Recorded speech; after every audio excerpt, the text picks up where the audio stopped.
एक घने और हरे भरे जंगल में जिप्पी नाम की एक गिलहरी रहती थी। जिप्पी बहुत चंचल थी। पेड़ों से फुदकना, छलांग लगाना और अजीबोगरीब करतब दिखाना उसे बहुत पसंद था। लेकिन जिप्पी की सबसे बड़ी आदत थी बिना सोचे समझे काम करना। एक दिन की बात है, धूप खिली हुई थी और जंगल में सब कुछ शांत था।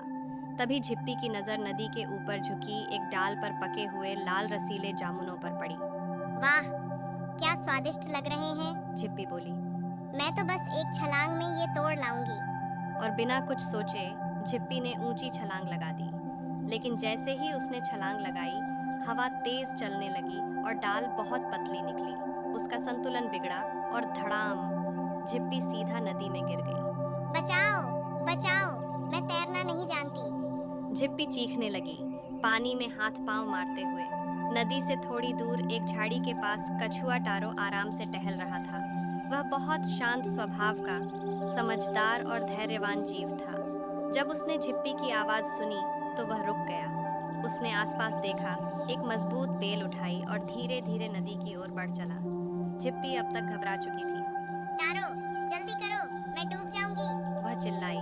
टारो ने शांत आवाज में कहा, घबराओ मत, मैं आ रहा हूँ। धीरे धीरे एक एक कदम रखता हुआ टारो नदी के किनारे पहुंचा।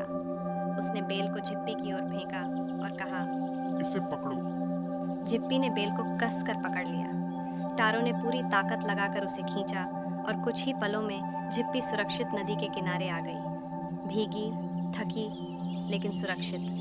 तुमने मेरी जान बचा ली। जिप्पी ने हाँफते हुए कहा।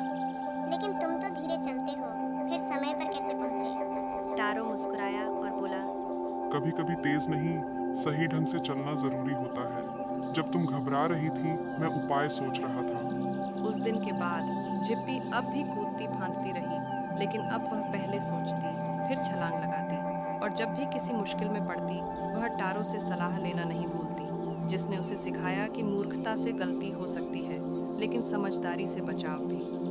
कहानी से सीख, मॉरल: बिना सोचे किए गए काम संकट में डाल सकते हैं, लेकिन समझदारी और धैर्य से हर मुश्किल का हल निकाला जा सकता है।